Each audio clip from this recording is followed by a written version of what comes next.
This is Rock Bottom with Ryan. No sugarcoating, no filters.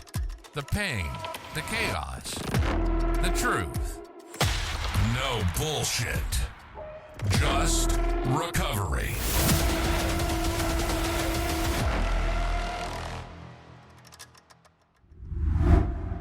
In this episode, I sit down with Rachel, a woman whose battle with alcohol and Xanax nearly cost her everything, including her relationship with her son. Her breaking point came in the most unexpected place, out in a field, taking what she knew would be her last drink. From that moment forward, Rachel has been rebuilding her life, learning to manage her emotions, putting in hard work to heal, surrounding herself with a strong support system, and now pursuing a future as an addiction counselor. Her story is one of raw honesty, resilience, and the power of deciding enough is enough. Let's get into it.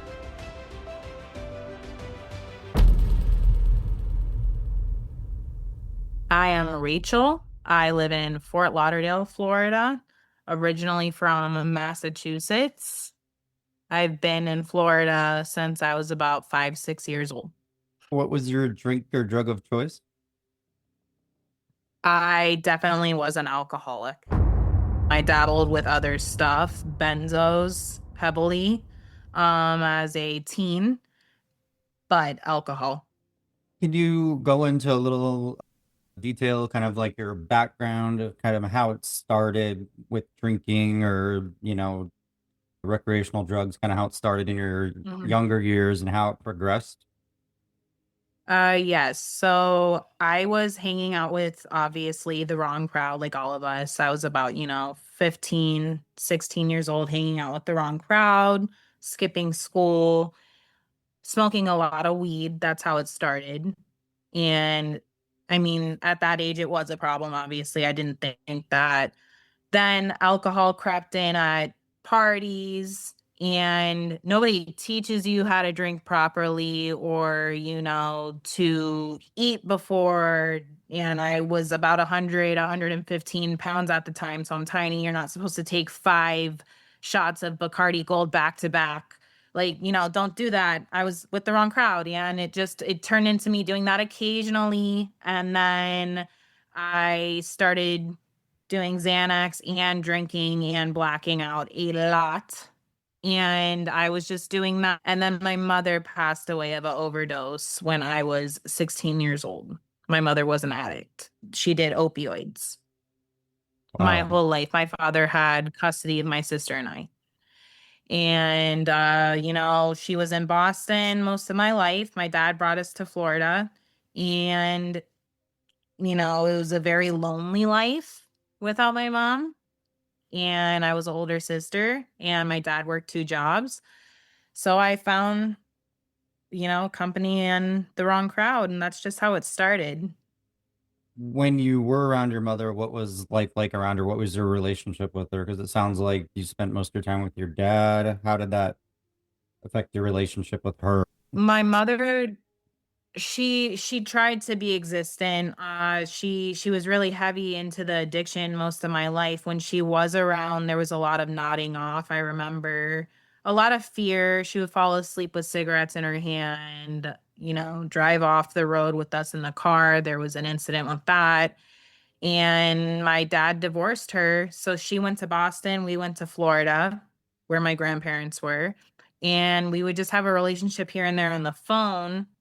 By the time I turned 11, 12 years old, she came back into the picture, but she was living in halfway homes, and it was just it wasn't healthy. She was always strung out. I wanted that relationship with her though, but I would take advantage of it when she would get her social security check. She wanted to blow it on me, so I would get all the cool shoes and things like that. And that was right before addiction. But then she passed away, and it was just free game from there. Wow. So when she passed away, my condolences. I'm sorry. When she passed away, what was your reaction was to resort to drugs after that? So not really. I was just hanging out with the wrong crowd, not doing it correctly, I guess you could say. So I was I was doing it in and out. Alcohol really became an issue, I would say, by the time I turned 19. So my mom passed away right before I turned 17. By the time I graduated high school, I was drinking to the point of blackout and taking the Xanax with it, Yeah. which probably helped the blackout. But yeah, taking Xanax with it and just nonstop drinking and smoking tobacco. Turns out I'm allergic to that. I get very, very sick from tobacco too. So yeah, I was just partying and then I got pregnant with my Um, son. how old were you when you got? I was 20, but I was with my high school sweetheart. He dealt with a lot as well. We were together 7.5 years. He's the father of my son. He's active in his life, who eventually ended up leaving me due to my drinking as well. I was very abusive, like highly abusive. But I had my son when I was 20 years old. I stayed sober through my pregnancy. I had him. And then by the time I turned 21, ironically, when I was pregnant, ironically. And then I, you know, wasn't pregnant anymore. So healing from a C-section, I would say probably not even 10 days out of the hospital. And I was playing beer pong and saying I'm going to be a moderate drinker because I'm a mom now. Yeah. So that did not last long. Moderate drinking was not ever a thing for me. I tried that so many times from the age of 19. Yeah. It never worked, never worked. There were times that even when I tried that, I was miserable the whole time. And I thought it was just because I was heavily drinking. Come to find out, you're really not supposed to mix that. Like, you're really not. But Yeah. yeah, and had Gabriel tried the moderate drinking thing, back to heavy drinking to the point of blackout again. By the time he was 2, I got a DUI. Okay. Backtracking a little bit, you said you were abusive in that relationship. What did that entail? Physical altercations. I would, get into his face. There was a time I don't even remember what I was upset about, but I got in his face and he had glasses and I ripped them off his face and I stomped on them. I spit in his face.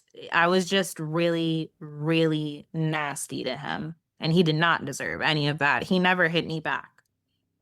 So, how much do you think you were drinking at this point? Was it mainly social drinking that got out of hand, or were you drinking a lot by yourself, like to like a physical dependency? Oh, by then I was already like I was trying to manipulate anybody around me to buy beer because it's football Sunday or something like that. Or I was drinking behind any place I could because I wasn't legal when I was 19. I would even stand outside of gas stations asking people to get alcohol for me.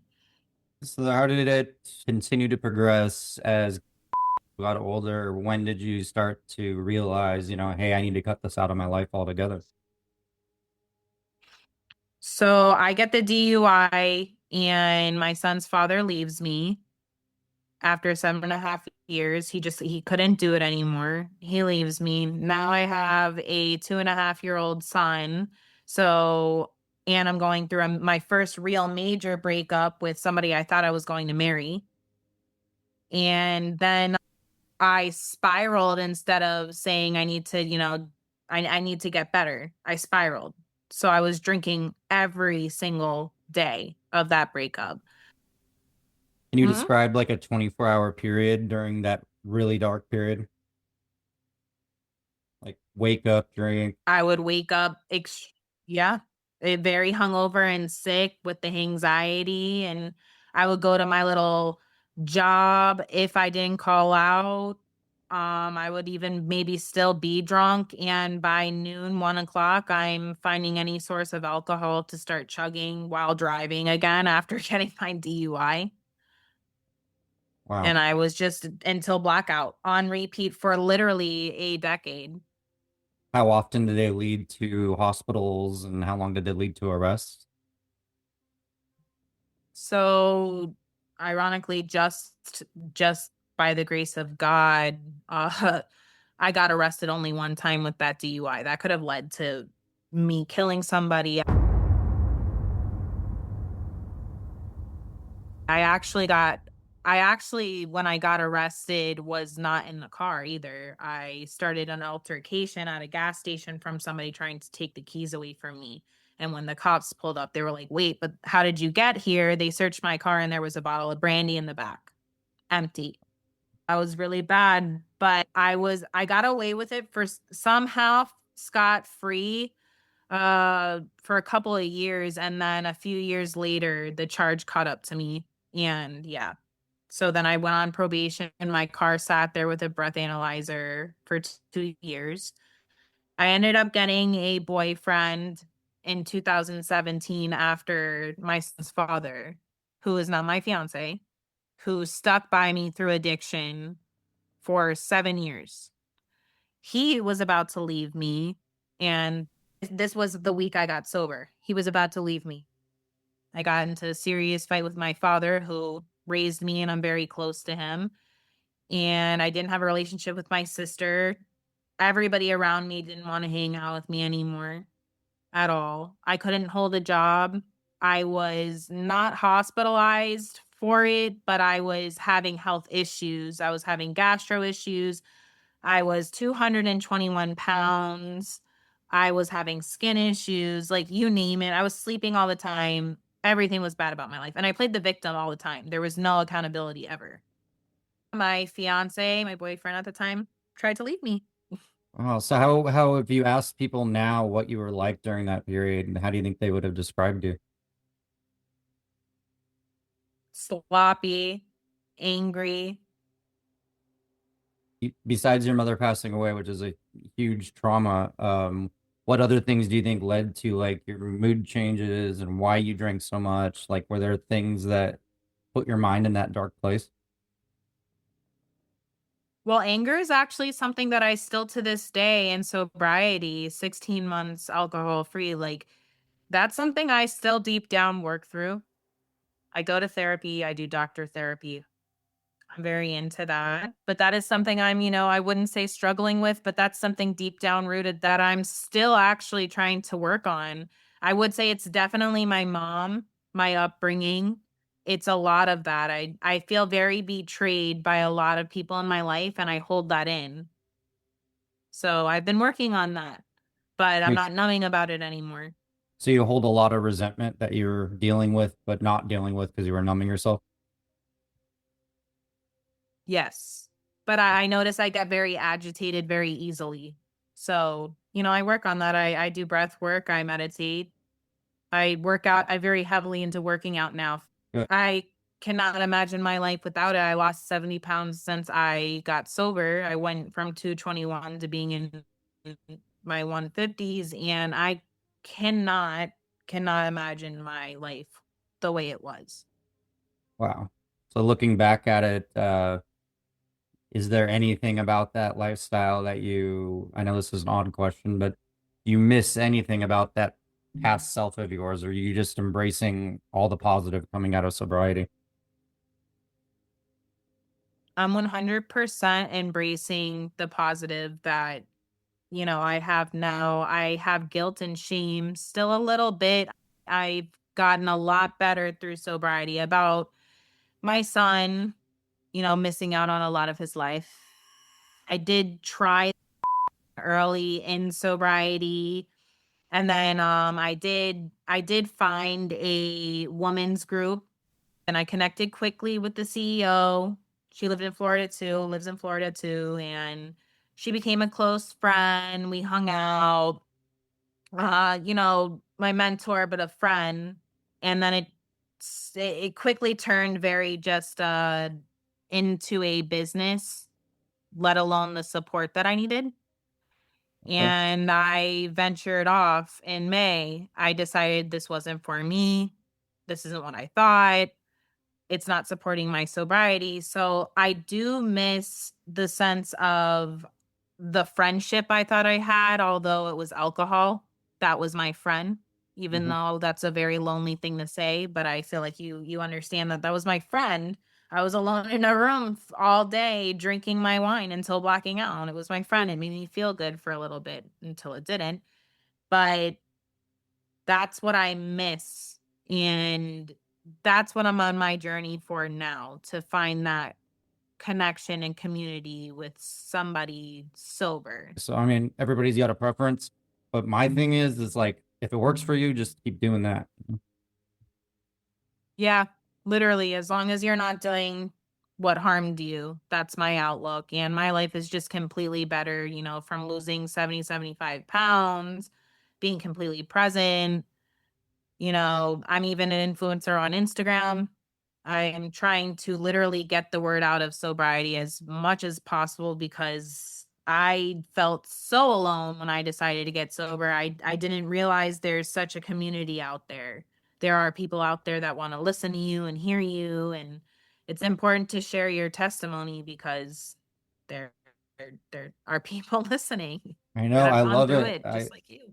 I'd never really been on social media much up until I started this podcast. And now that I've been on social media and I'm just noticing all these connections I'm making with these other sober people, I'm like, well, how come I didn't find this like a long time ago, you know?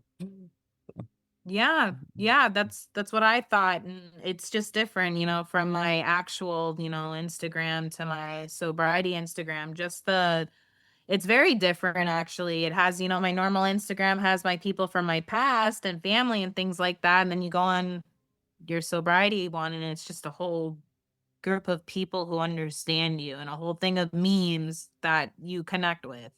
And Yeah. it's just I don't know. Not too much social media is good for you, but it's good in that sense. Yeah, it is healthy if you're reaching out to people for the right reasons and people can emulate with your posts and compliment you and keep motivating you. It's really helpful. Yes. And I'm not going to stop. I'm going to keep, doing what I do. Was it difficult making amends with people? I know it sounded like you lost your ex-boyfriend and somehow you were able to repair that. What was it like repairing that and how long did that take and what did you do? Repairing my connection with my son's father. So that actually was up until very recently. I would say maybe like a couple months ago. So a whole decade, a whole entire decade, there was a lot of resentment that he also held, rightfully so, towards me. So I had to take a step back and be like, okay, he doesn't know this Rachel. Like he doesn't know this Rachel at all. So this might be weird to him. So I had to give him time, and he started coming around, and he's a great dad, and now he respects me. But before, for a whole decade, from the breakup all the way until a few months ago, we were, neck and neck screaming at each other all the time. We couldn't hold a conversation. He was angry. Frustrated, and I'm sure he still held some resentment towards you because of the past, and it was kind of hard for you to recover from that. Even if you are changed and improving yourself, I notice making amends is difficult because people just don't forget overnight, you know? Right. No, he really did not forget. I mean, I'm sure he still hasn't, but I'm very certain that he's started to make amends on his end. He left me for the right reason. He couldn't handle it anymore. His life was going down the drain. So, I mean, I get it. I get my fiance. He had to deal with the same thing. And your fiance is extremely supportive of your sobriety, and he's not, uh, doesn't drink or anything around you. He's on the same page. Actually, no, I wouldn't even say moderate drinker. He drinks occasionally, and I'm okay with that. He doesn't disrespect me. The whole time in my sobriety, I haven't seen him drunk, and it doesn't bother me. It doesn't bother me. What is your sober date? April 11th, 24. So you got about a year and a half almost. So did you, Almost. Yeah, October will be a year and a half. wow, that's congratulations. So did you go to treatment right before your sobriety dates, or was it how'd that happen? You just did it on your own? No. So I on April 1st, which is me and my fiance's anniversary that we started dating, April got in a Fools. massive fight because I said I was gonna make him dinner. He comes home and I'm blackout drunk and I'm cursing him out. So I ruined our 7 years. So on the second, he was about to leave me. So we're inching up to me being sober. And then by I think the 6th or 7th, I get in that massive, massive fight with my father because What I happened decided to there, go if to you a don't mind me doctor's asking? appointment. Oh yeah, I'll tell you. Please do. Yeah. I decided to drive 45 minutes away and get blackout drunk and go to one of my doctor's appointments. And the medical assistant had to call my dad and ask him to come and get me. And he was like fed up. So I don't know. They ended up letting me go and my dad did not come and get me and I still drove home. And then by the 7th, 8th, I was like, okay, it's time to like really get help. Like, I don't like waking up and vomiting every day. I don't like how I feel. I don't like how I look. Everybody's mad at me. John is on the verge of leaving me, my fiance. And boom,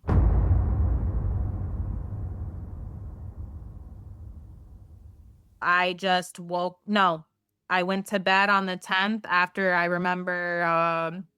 This is so dramatic, this part of the story. It's so dramatic. I was in front of a field.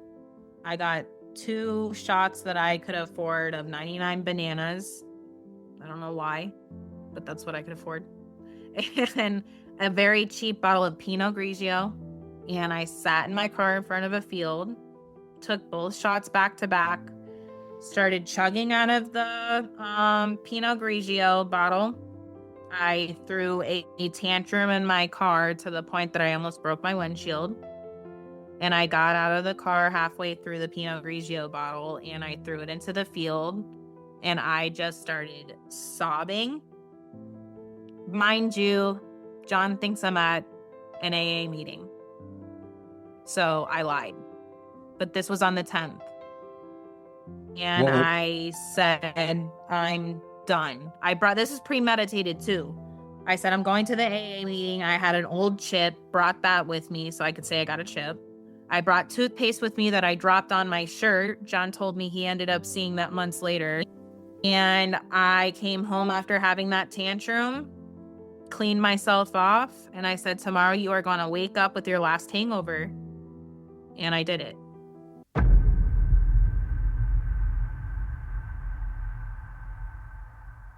Wow. So what was going through your head during that moment when you did drink, you got a buzz, but during that buzz, it was just so, you felt so sad that you're just like, I'm gonna quit. Like, what were you thinking about? Just all the repercussions? What are you doing? What if you get caught being drunk again? It's what are you doing? It's over. Just it's over. Like literally like a surrender moment. Wow.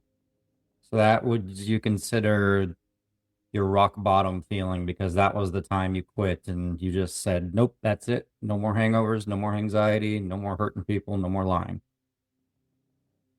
Yeah, I knew that though before leaving the house though. I said you're going to have your last hoorah. I don't know why I thought it was going to be a moderated hoorah, which it technically was.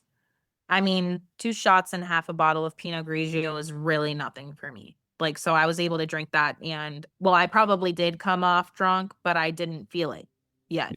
Now that I'm more educated, definitely felt it and had symptoms, but I thought I didn't. But yeah, no, I was just crying halfway through the bottle of Pinot Grigio anyway, and I just looked down at it. I said, What the fuck are you doing? What are you doing?" And I got out of the car and I threw it into the field. That's what makes it dramatic because I'm gonna always envision the field. And I threw it. Mind you, it's a Taco Bell parking lot down Wow. the street from my house. So I'm sitting down the street from my house, taking all these measures to get drunk for one last hoorah. And it wasn't much of one. I came home, brushed my teeth, took a shower, and I got in bed and I cried. And when I woke up the next morning, I tasted the alcohol in my breath, and I will never miss that ever. Did you suffer from any like DTs or withdrawal symptoms by quitting so abruptly? Yeah, I had insomnia for 3 weeks. Badly. Sweats or hallucinations or anything? Sweats. Mainly at night, though. Irritability was really bad. It was really bad, the irritability. The withdrawals were hell for me. Like the reason I stopped the last time I drank, I had stopped drinking whiskey and I resorted to wine thinking I was helping myself. And I got to the point where it was Yeah. like 5 a.m. one morning, and I told myself, these are going to be my last drinks. I'm going to get my last buzz. And I couldn't get rid of the shakes or the anxiety. And I drank like probably 2 bottles worth of alcohol out of a wine box and didn't feel a thing. And then finally, I just had somebody to take me to the hospital. I'm like, I give up. I surrender. Oh my God. And Yeah. So that was your moment. that was my moment. I mean, I've had many moments. Oh my gosh, I have had wake up calls, Yeah. hospitalizations, arrests where it's like I should have quit, but then all I did was tell myself I can drink like a normal person if I just take it slow and be responsible. But it always led to the same thing, just lower rock bottoms. So, but that was my last drink Yeah, was at literally. 6 a.m. one morning, and then finally I just asked somebody to take me to the hospital to detox, and then finally I'm like, I want to go to rehab. I never thought I would actually do it, but I did, and it was a great choice. So 11 months later almost. That's So awesome. Congratulations on that. thank you. Thank you. No, It's that's awesome. I mean, I didn't think of rehab. I didn't think it was an option for me. I was just like, I'm a mom, you have to work. yeah, being So I cut was off just for like, 45 days is a lot for, for everybody, and it's like a commitment. But I mean, I talked to somebody today who's been to rehab over 10 times, and I'm like, how do you do that? Like, I was only going to give myself one chance, yeah, one chance. yeah, enough. 10 times, it's like, whoa, like I couldn't do it. I mean, I personally couldn't just because, but I'm not saying, 10, 11 times is bad because if that's what it takes for you to finally do it, hey, hats off to you because you finally did it. But for me as a mom, I couldn't. I share custody and I would lose everything. That would be a whole other level for me losing my son. And I'm lucky enough that that did not happen. How's your relationship with your son now?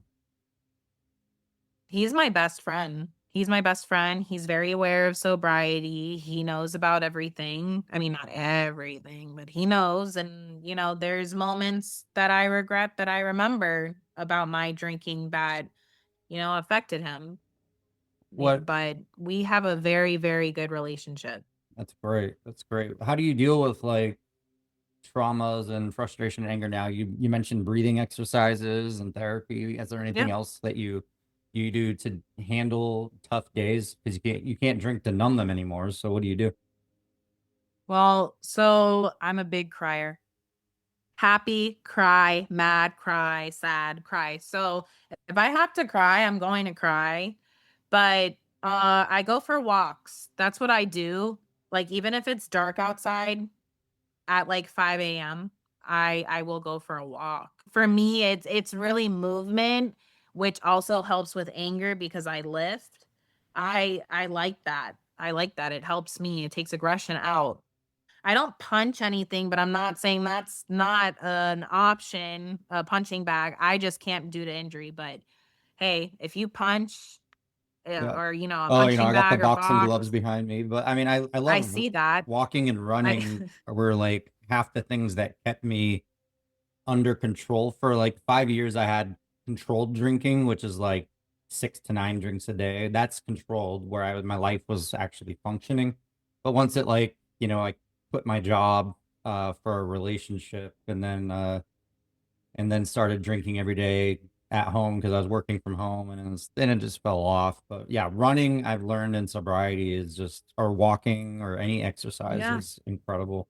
Even yoga. I tried yes. yoga. Have you done that? I have tried that. I have tried that with a friend a few times. That's cool too. It's not my thing. Also, I wanted to be a yoga girl. I really wanted to be a yoga girl. No, I like to lift. I also wanted to become a runner. That wasn't something I loved either, but I tried a lot in sobriety when it comes to exercising. That's good. But yes, yoga's cool. Good. Are you making a lot I of like meditating. friends, not just online, but a lot of your surrounding friends? I know we have a ton of acquaintances when we're in the midst of drinking, playing beer pong and bars and stuff. But like, has your whole surrounding friends changed now? Oh, completely. Completely. People that are I am close to now are not it's a totally different crowd, and I had a whole entire, like, clique from the age of, like, 14 up until a few years before I stopped drinking. They left my side too. All of them. Everybody. Not true friends, right? So I Yeah. had to, like, start from scratch in sobriety, new friends, everything, and I'm very, very blessed for the people who have stuck around and the new people who have come into my life in sobriety, because it's not just people in recovery, people who have become like family. Do you get yourself in situations now where you're surrounded by people drinking? How do you handle those situations, or do you just avoid them altogether?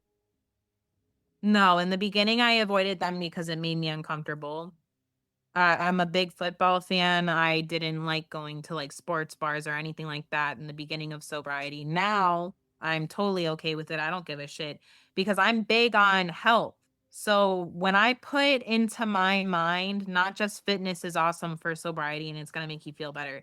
When I put into my mind what alcohol really is and what you're doing to your body, I was like, "I don't wanna put that in my body." I switched it, so now it's like I'm around anybody who's drinking, cool. You want to put that in your body? You go for it. I will be the DD, all of that. I am all for it. But I'm not putting that in my body. It's a personal choice.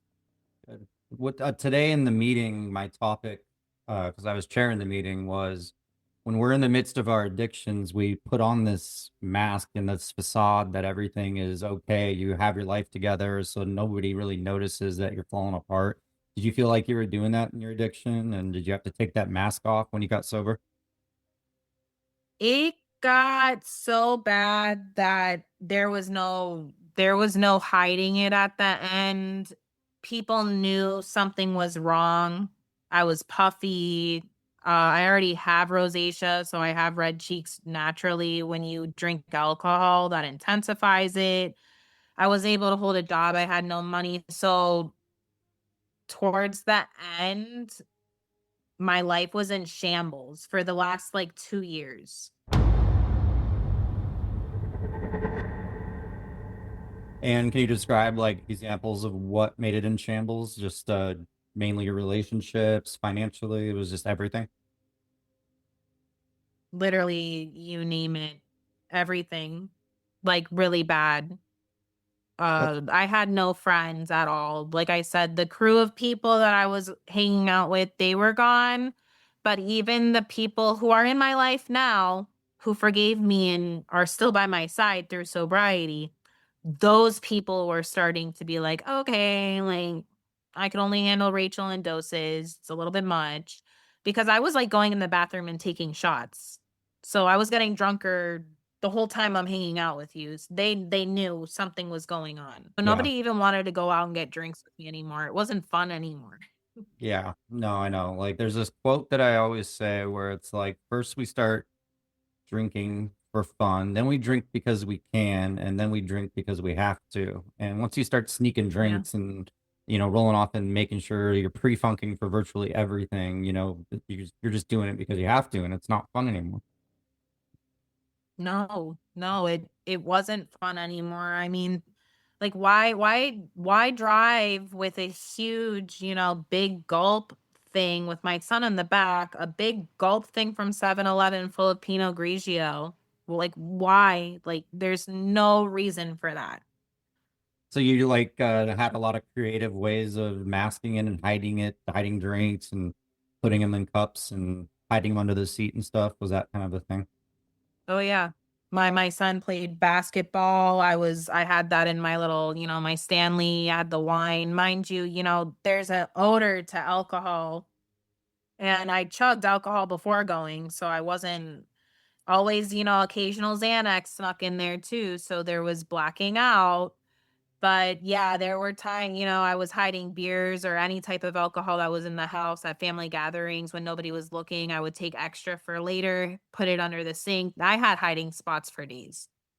Yeah, we get really creative when we're drinking. I mean, places that I found bottles when I got back from rehab was I was hiding them in like the little slots in my golf bag where the clubs go. And instead of a Yeah. club, you reach in and you get a bottle. I'm like, hell was I thinking? It's insanity, pure insanity. Yeah, I got mad. I found a bottle of wine, I think 7, 8 months into sobriety, and I was fine about throwing it away, or I threw it away. But I was like, "Are you kidding me? Like why would you hide it there?" Yeah. Is there anything you're still ashamed of, even in sobriety, that you look back and you're still having trouble processing and working on it or fixing it in sobriety? Other than financial debt? No. You find it easier to save money and be more responsible, I assume. I've been at my job now pretty much my whole entire sobriety, and I'm one of the, most reliable employees. I like my job. I like going to work. I go every single day. I don't call out unless there's an emergency. I have a good relationship with my manager and coworkers. I'm very close to all of them individually. So, and they all are actually very supportive in my sobriety, all my coworkers. That's great. So you're very So, outspoken to even your employer and people that work with you. oh yeah, my manager, she's one of my number one fans. Shout out to Aunt. But yeah, she's one of my number one fans. And then I have another coworker. She lives down the street from me. She's literally one of my best friends. She has sat next to me uh almost the whole year and a half of my sobriety, and she has seen sides of me that a lot of people have not seen, including my manic ADHD side. She is like the calm to me, and she calms me down. She is one of my biggest supporters too. And my other coworkers too. They even got me a cake on my 1 year. Oh, that's awesome. That's great to have that support, even like employees. I would have not now, but like early in my sobriety, if I were starting a job, I would try to like probably cover up the fact that I'm a recovering alcoholic. But now that I'm more comfortable and seeing how easy it is to be outspoken about it, I would almost tell anybody. Like I love talking to people about it, and then it gives people a green light to ask for help too and advice. I would shout it from the rooftops about this. Like, I am not ashamed at all. I do get asked from people, and it's fair because some people just don't understand addiction. Because I tried to moderate. I tried to control this. You think if I could control this, I'd be in this situation? They call it recovery for a reason. But I've been asked by plenty of people, oh, not even for occasions, or you can't just have a few more glasses of wine. Bro, wine was my drink of choice. I Yeah, can't just have one or two glasses of Prosecco. yeah. I always find it interesting when somebody actually asks that question, like, "Oh, you can't just have one or two, right? It's somebody's wedding." I'm like, "No, it won't be one or two. I'll be blacked out, and tomorrow I'll be waking up drinking more." Or I will have that one or two, so you think, and then I'm going to drive off and I'm going to get more. So, and then I'm going to ruin my life. So that's that's what's going to happen, but I'm actually going to have alcohol at my wedding. So that also is that's something that, I always thought in the beginning of sobriety, oh, if I get married, I'm not going to serve alcohol at my wine. If I'm not drinking, nobody else can. No, you But can still let like other I people said, live, right? exactly. Like I said, this is my issue. This is my journey. I'm not going to tell a 75-year-old person who has no issue moderating, you cannot have some wine at my 5-hour ceremony of love. I will allow alcohol. You mentioned not holding jobs and stuff. What were the reasons? I mean, was it just calling in, or was it making mistakes while intoxicated, or how'd that go? I actually didn't really go to work intoxicated. That wasn't my issue. It was actually waking up with anxiety. So I thought I had an anxiety disorder. No, girl. It was the alcohol. I would wake up with such anxiety or such a hangover that I would go in and and I would either make up an extreme lies that I don't even want to disclose. Extreme lies just to leave work and leave. So I got fired constantly for Okay. years, Yeah, for you years just and think of years. these elaborate stories on like, oh, somebody's at the hospital and I have to go rescue them and I won't be back until Thursday, stuff like that. Yeah. Yeah, I can Yeah. And relate. I'm new to the job. And in my head, I'm like, oh, well, they just hired me, so they need me. They're not going to fire me. And that was like on repeat. Excuses we come up with were unbelievable. And then you realize how reliable you are the longer you're sober. You're like, holy crap, I am not only reliable, but every goal I set, I can accomplish. And you're seeing that Yeah. too. Going on a year and a half at my job, I'm leveling up there. The 70-pound weight loss, I that's a huge accomplishment to even say out loud too. So I That's could amazing. really, I'm going to school too to be an addiction counselor. That's Well, what I'm doing. awesome. That's my purpose in life, is to help other people. That's my goal and my purpose and my passion. Mine too. I'm hoping this podcast, helps people relate to stories and feel not alone. So Yeah. that's the purpose of this, and having different backgrounds, different stories, different people. I mean, everybody of all ages I want on the show, even different levels of sobriety. Like I interviewed somebody 2 days ago. My most recent episode that I just released is a guy who's only been sober 14 days, but in 14 days, he says he's already feeling like a new person. The first 30 were hell, I remember, but it's just you got to admire anybody who wants to Yeah. quit. So what advice would you give to listeners who haven't quit but they're struggling and they're checking out an episode and they're listening to you? What advice would you give them? Do it scared. Do it Do scared. it. Just do Do it. it scared. Just literally just do it. Uh that's okay. So if you know me, I'm a very sweet, sweet, sweet person.